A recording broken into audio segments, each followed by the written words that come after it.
Bonjour, je suis Angela, brodeuse formée aux ateliers DMC.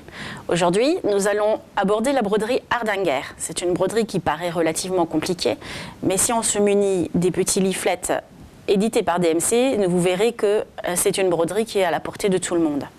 Pour réaliser cette broderie, il vous faut du coton perlé.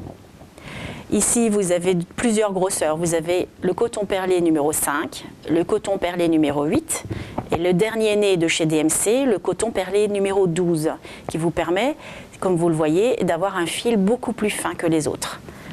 Il vous faut également des ciseaux pointus, du tissu de lin DMC que vous allez utiliser pour cette broderie. Dans le leaflet DMC, vous verrez que à la fin, il y a toutes les explications pour réaliser la broderie Hardanger.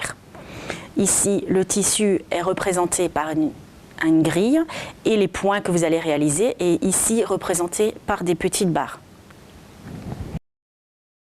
Pour réaliser la broderie Hardanger, vous devez vous munir d'un modèle, d'une toile de lin DMC, d'une aiguille à bourron ou bout pointu si vous préférez, et d'un coton perlé DMC. Ici, je me suis munie d'un coton perlé numéro 8. Pour réaliser la broderie Hardanger, vous avez remarqué ici sur cet exemple d'explication que nous allons réaliser du passé plat.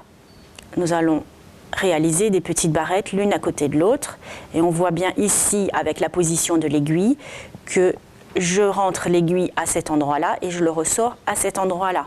Surtout pas à côté, parce que plus tard, lorsque je vais devoir couper les fils pour ajourer la broderie, si j'ai ressorti l'aiguille à côté, le point va se défaire. Donc il est très important de piquer de cette manière-là. Donc j'ai matérialisé le centre de ma toile et j'ai compté pour pouvoir poser ma première petite barrette comme ici sur le modèle. Donc je vais réaliser 1, 2, 3, 4, puis 5 barrettes, l'une à côté de l'autre. 1,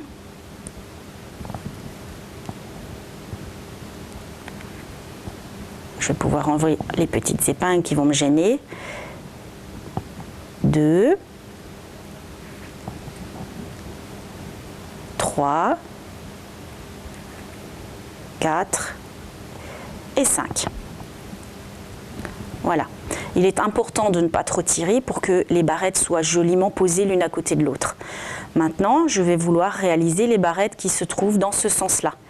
Donc, j'ai rentré ma dernière aiguille à cet endroit-là.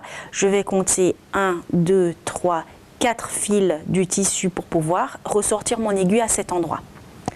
Donc, je compte 1, 2, 3, puis 4 fils. Je sors mon fil et je vais pouvoir réaliser les 5 petites barrettes.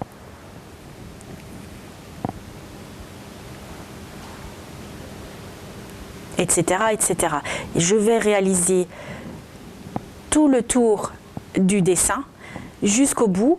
Ensuite, je vais arrêter le fil sur l'envers de la broderie et après seulement, lorsque j'ai bien vérifié que mon dessin est symétrique, quel que soit le modèle, que ce soit un cœur, un rond ou un carré ou un triangle, il faut toujours que le modèle soit bien symétrique pour pouvoir ensuite couper. Parce que si vous coupez le fil et qu'à la fin vous vous rendez compte qu'ici il vous manque un point ou que vous en avez fait un de trop, eh ben, votre broderie n'est pas forcément récupérable.